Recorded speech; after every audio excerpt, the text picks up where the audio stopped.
آدم کی جب خودی ختم ہوتی ہے تو اس سے زمیں کے سپرد کر دیا جاتا ہے، دفنا دیا جاتا ہے۔ مگر پھول کی خوبصورتی دیکھیے کہ اس کی خودی کا آغاز زیر زمیں ہوتا ہے، بیج کی صورت میں۔ اور بیج کو دیکھیں تو یہ یقین کرنا مشکل ہوتا ہے کہ اس میں ایک پورے کا پورا درخت چھپا ہوا ہے یا پھول چھپا ہوا ہے۔ اسی لیے اقبال کو پھول بہت پسند ہیں۔ کبھی وہ لالۂ صحرا سے بات کرتے ہیں کہ وہ شاخ سے کیوں پھوٹا، میں شاخ سے کیوں ٹوٹا، ایک جذبہ پیدائی، ایک لذت یکتائی۔ یا وہ گل پژمردہ کے مرجھائے ہوئے پھول کو دیکھ کر اپنی زندگی کو یاد کرتے ہیں، جیسے تو مرجھا رہا ہے، میں بھی اپنے اصل سے دور ہو کے مرجھا گیا ہوں۔ تو اقبال کو لگتا ہے کہ خودی کی یہ جو مینیفیسٹیشن پھول میں نظر آتی ہے بہت پسند ہے، اسی لیے بانگ درا میں ایک علیحدہ نظم بھی پھول ہے، جس میں اقبال نے پھول کو ڈھیر ساری نصیحتیں کی ہیں، اور ان نصیحتوں سے کچھ باتیں مسلمانوں کے سپرد کرنے کی کوشش بھی کی ہیں کہ پھول کو دیکھ کے کچھ خیال کر لو بھائی اب۔ تو یہ بانگ درا کی نظم ہے۔ تو پھول سے اقبال مخاطب ہوتے ہیں۔ اس کا پہلا شعر تو ویسے ہی بہت خوبصورت ہے کہ تجھے کیوں فکر ہے اے گل، دل سچا کے بلبل کی، تو اپنے پیرہن کے چاک تو پہلے رفو کر لے۔ اے پھول، تجھے یہ بلبل کی اتنی فکر کیوں ہے کہ بھائی وہ زخمی ہے، پہلے اپنی حالت تو دیکھ۔ یہاں سے اقبال بہت اہم بات ہمیں سمجھانا چاہ رہے ہیں۔ ہر لمحے وہ یورپی ممالک کی فکر کر دیتے رہنا، ان کی بے حیائی کی، پہلے اپنا حال تو دیکھ لو، کہنے کے بھی لائق ہو یا نہیں۔ ان جیسی صفائی کا معیار یا کوئی معیار اختیار کر لو تو پھر ان کو نصیحت کرنا۔ تجھے کیوں فکر ہے گل دل سچا کے بلبل کی، ہر لمحے بلبل کی فکر میں رہنا، اپنی حالت دیکھو تو تم تو اس سے زیادہ زخمی ہو، تمہیں زیادہ نصیحتوں کی، ہیلنگ کی ضرورت ہے، اور تم اس کو کہنے لگ پڑے ہو۔ تو اے پھول، بلبل سے مخاطب ہونے سے پہلے ایک دفعہ ذرا اپنی طرف بھی نگاہ کر لے، اور دانا کی ایک آنکھ غیر پہ دوسری اپنے اوپر لگی رہتی ہے۔ تمنا آبرو کی ہو اگر گلزار ہستی میں، اس زندگی میں، زیست میں، دنیا میں عزت چاہتے ہو، آبرو چاہتے ہو کہ تمہیں عظیم کہا جائے، چند سالوں بعد، صدیوں بعد لوگ تمہارا ذکر کر کے فخر محسوس کریں، تو کانٹوں میں الجھ کر زندگی کرنے کی خو کر لے۔ تو بھائی احمد جاوید صاحب کے کال سے اس کی تشریح کرتے ہیں کہ آسان زندگی بہت مشکل ہوتی ہے، مشکل زندگی بہت خوبصورت ہوتی ہے۔ بلندی چاہتے ہو پہاڑ کی اور کہتے ہو تھکاوٹ نہ ہو، لوگ تمہاری شجاعت کی مثال دیں مگر تم بہادر نہ ہو، بغیر لمبا سفر کیے تم چاہتے ہو پوری دنیا سکڑ کر تمہارے پاس آ جائے۔ بھائی پھر وہ ورچوئل ورلڈ میں ہی آتی ہے، حقیقت کے لیے تھکنا پڑتا ہے، محنت کرنی پڑتی ہے۔ تم چاہتے ہو کہ بھائی فجر کا وقت دیکھو تو رات تھوڑا جاگنا پڑے گا۔ تو مشکل سے محبت کرو اگر عظمت چاہتے ہو، اور اسی پہ دنیا میں عزت مل جائے گی۔ تمنا آبرو کی ہو اگر گلزار ہستی میں، اس زندگی کے گلشن میں بھائی عزت و آبرو انہی کی ہے جو مشکل سے محبت کرتے ہیں، اپنے دل کو ٹکڑے ٹکڑے کرنے سے گھبراتے نہیں ہیں، اور وہ جانتے ہیں کہ عظمت تو مشکل میں چھپی ہوئی ہے، اور آسان زندگی پھر بہت مشکل ہو جاتی ہے، اس میں کوئی ذکر ہی نہیں۔ بھائی عام زندگی تو یہی ہے کہ صبح دکان پر جائیں، چیزیں بیچیں، شام کو گھر آ جائیں، نہ کتاب کی فکر، نہ دوسرے انسانیت کی فکر، نہ تخلیقات، اور سارا کچھ استعمال کرو سوچے بغیر۔ تیسرا شعر دیکھیے اقبال اب صنوبر سے مخاطب ہے۔ صنوبر باغ میں آزاد بھی ہے، پابہ گل بھی ہے۔ اور صنوبر دیکھو وہ جانتا ہے کہ وہ زمین میں مقید ہے، اس کی جڑیں وہاں ہیں، مگر اس نے اپنی خودی و آزادی کا اظہار ایسے کیا کہ آسمان کی بلندیوں کی طرف بڑھنا شروع کر دیا۔ اے زمین زادے، اگر تو اڑ نہیں سکتا، زمین پہ بھاگ کے اسے فتح کر لے۔ حیرت ہوتی ہے ان لوگوں کی، خود کو مومن و مسلمان کہتے ہیں، اور آپ یہ دیکھیے انہوں نے دوسرا شہر نہیں دیکھا، وہ سیاح ہی نہ بن پائے، دیر ناٹ ٹورسٹ، اور پھر زمین ان کا قید خانہ ہے۔ شہر تو شہر، زمین قید خانہ۔ فخر کیجئے جو چاند پر کمن ڈالے بیٹھے ہیں، مریخ کے پاس ان کی اسپیس شپ، سٹار شپس پہنچ چکی ہیں، یا کم از کم پوری مووی سیریز بنائی ہے، بھئی خیال میں ہی وہاں پہنچے تو ہیں۔ تو صنوبر سے سیکھو کہ اگر مقید ہے، زمین میں روٹڈ ہے، باغ سے باہر نہیں جا سکتا، تو وہ آسمان کی طرف سفر شروع کر دیا کہ بادل سے مخاطب ہو جاؤں گا، چاند مجھے دیکھے گا، یار یہ کیا اوپر کو ابھرے آ رہا ہے، یہ تو مقید ہم نے سمجھا تھا۔ صنوبر باغ میں آزاد بھی ہے، پابہ گل بھی ہے، انہی پابندیوں میں حاصل آزادی کو تو کر لے۔ تو بھائی جتنی پابندیاں ہیں ان کے ساتھ بھی تو آزادی کا اظہار کر سکتا ہے۔ صنوبر کو دیکھ کہ قید ہے، اور اس نے اپنی آزادی کی ایک نئی تحریک شروع کر لی کہ زمین میں قید ہوں، آسمان میں آزاد ہوں۔ تو آپ آدم کو دیکھیے کہ آدم کے جسم اور عقل کی حدود ہیں، مگر آزادی تو کرو، کچھ اظہار تو کرو۔ اور دوسرا کہ ہر لمحے کی، اب یہ دوسری تشریح کرتے ہیں کہ ہر لمحے کی آزادی بھی ایک قید خانہ بن جاتا ہے، کہ ہر لمحے ایک فکر کر کے دکھانی ہے۔ تو کچھ تمہارا حصہ مقید ہے، اس کو وہاں ہولڈ کرتے ہوئے، خدا پر ایمان رکھتے ہوئے جاؤ دنیا دیکھو آزاد لوگوں کی طرح۔ تو یہاں پر اقبال وہ بات سمجھا رہے ہیں جو ہمارے سیکولر حلقے اقبال کی شاعری سے سمجھ نہیں پاتے، کہ بھائی ہر لمحے بغاوت آزادی کا نام تھوڑی ہے۔ تو میں کچھ چیزوں کو ہولڈ کر کے، بھائی کہیں تو کسی پر تو اعتماد کروں گا نا۔ آنکھ کہے کہ میں دیکھوں گی نہیں، میں آزاد ہوں کیونکہ، تو بھائی یہ کیا بات ہوئی؟ تو یہ وہ بات ہے جو اقبال ہمارے سامنے کر رہے ہیں کہ کچھ محدود پابندیوں میں رہتے ہوئے بھی آپ اپنی آزادی کو مکمل طور پہ دکھا سکتے ہیں، اور یہ زیادہ بڑی خوبصورتی ہے کہ آپ کہیں تو اکاؤنٹیبل ہیں، ورنہ وہ کاموں کا سٹرینجر ہو جائے گا نا، وہ کہے گا بندہ کیوں مارا، وہ کہتا ہے بھائی تم لوگ تاریخ میں یہ طے کر بیٹھے ہو مارنا بری بات ہے، مجھے تو برا نہیں لگتا۔ تو تہذیب کو شروع کرنے سے پہلے کچھ قوانین ضروری ہیں نا، انہی کے بعد تہذیب شروع ہوگی۔ اقبال ہمیں یہ بتانا چاہ رہے ہیں، تنک بخشی کو استغنا سے پیغام خجالت دے، نعرہ منت کش شبنم نگوں جام و صبو کر لے۔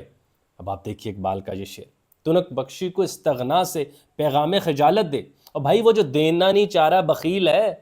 اس کی شرمندگی کے اسباب پورے کر دے ہاتھ پیچھے کر کے۔ یہ کیا پھول تو شبنم کے چند قطروں کے پیچھے چہرہ اوپر کیے بیٹھا ہوا ہے کہ وہ آئے گی تو تر و تازگی دے، رو رو کے اتنے آنسو نکال کہ تو خود کو اتنا گیلا کر لے کہ شبنم آ کے گرے بھی تو پتہ نہ چلے کہ اس پھول پر شبنم آئی ہے، تیرے آنسو نے تیرا چہرہ تر کر رکھا ہو۔ کیا خوبصورت شعر ہے۔ اقبال نے کہا بھائی وہ جو بخیلی کر کر کے تجھے دے رہا، تو ہاتھ پیچھے کر کے اس کی شرمندگی کا پورا اہتمام کر۔ یہاں اقبال ہمیں یہ سمجھانا چاہ رہے ہیں کہ بھائی وہ جو قرضوں پہ اوپر چل رہے ہو، ایک دفعہ ہاتھ پیچھے کر کے غیرت سے اللہ اکبر ہی کہنا سیکھ لو، اور جو دینا چاہ رہا ہے وہ بھی بخیلی سے، شرائط سے، اذیت سے،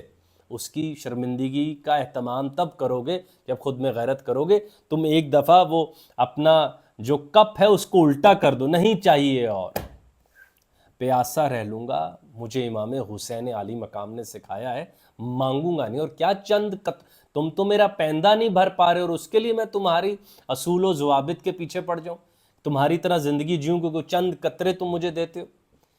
تو وہ بخیل، وہ جو تمہارا حمایت نہیں چاہو، جو تمہیں زیادہ دینا نہیں چاہتا، بھائی تم ایک دفعہ ہاتھ پیچھے کر کے اس کی شرمندگی اس کے حوالے کرو،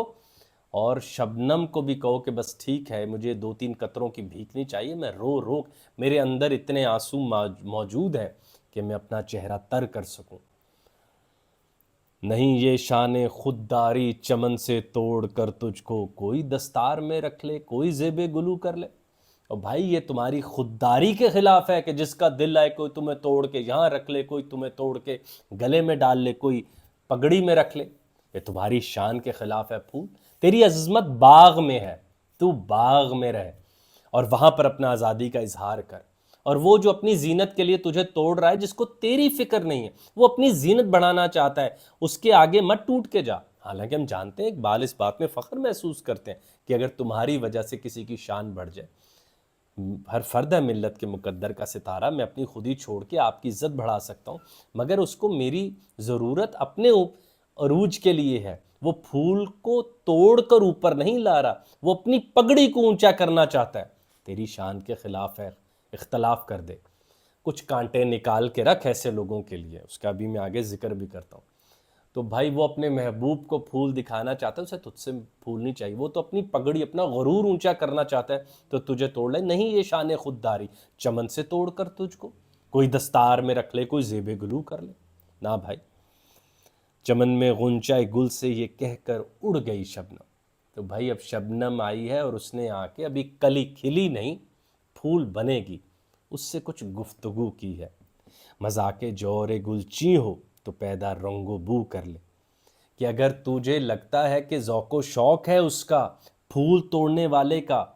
اور وہ تیری طرف تو اس کو متوجہ کرنا چاہتا ہے، وہ جو پھول توڑتا ہے، جو پھولوں کو اٹھاتا ہے آ کے، تو اپنے اندر رنگ و بو پیدا کر لے، کوئی قابلیت پیدا کر لے، تو وہ تجھے وہاں سے آ کر لے جائے گا۔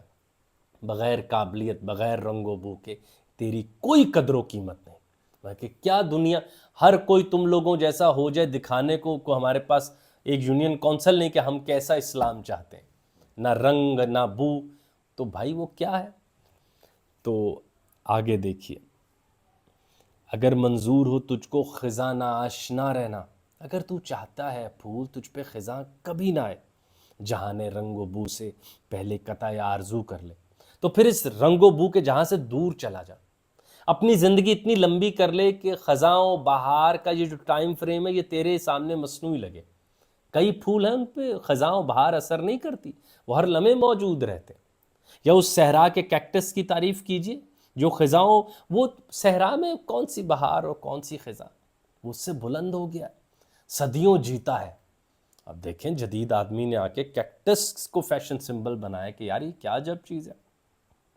کہ صحرا جہاں پر بھائی پھول تو مٹیوں میں اگتے ہیں، یہ ریت کے اوپر اگتا ہے، اپنی سجاوٹ بھی رکھتا ہے، پانی بھی سنبھالتا ہے، اپنی حفاظت کا اہتمام بھی کرتا ہے۔ تو دیکھیں اقبال کہ اگر منظور ہو تجھ کو خزاں نہ آشنا رہنا، تو چاہتا ہے کہ خزاں تیرے نصیب میں کبھی نہ آئے، تو اس کے لیے ایک حل ہے، ذرا بے نیاز ہو اس دنیا کے رنگ و بو سے، پھر تجھے پتا چلے کہ تجھ پر خزاں کبھی نہیں آتی۔ اسی میں دیکھ مضمر ہے کمال زندگی تیرا، اور دیکھ تیری زندگی کا راز ایک بات میں پوشیدہ ہے، وہ میں تجھے بتا دیتا ہوں، جو تجھ کو زینت دامن کوئی آئینہ رو کر لے، تو تجھے اپنے پلو کے ساتھ کوئی حسین و جمیل کو خوبصورت شخصیت تجھے اپنے ساتھ رکھ لے۔ خوبصورت کے ساتھ رہنے کے لیے لازم ہے کہ تیرا ظاہر و باطن پاک ہو،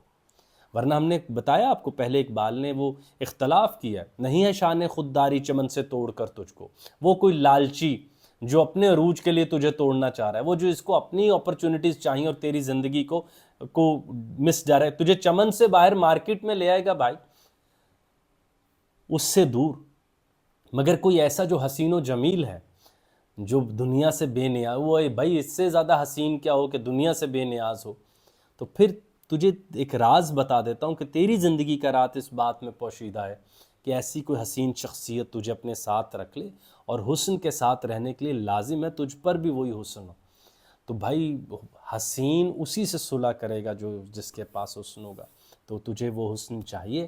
اور اگر وہ حسن رسول کریم صلی اللہ علیہ وآلہ وسلم کا ہے تو اس قربت کے لیے تیرے باطن و ظاہر کو پاک ہونا پڑے گا کہ تجھے وہ مل جائے، ورنہ یہ ساری نظم اب آپ ایک دفعہ سمجھے کہ اقبال پھول مسلمانوں کو کہہ رہے ہیں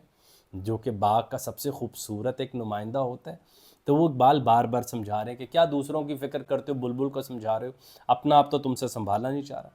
اور اگر اس گل میں گلشن میں عزت چاہتے ہو، آبرو چاہتے ہو، تو مشکل زندگی کو اپنانا سیکھو، مشکل سے مت گھبراؤ۔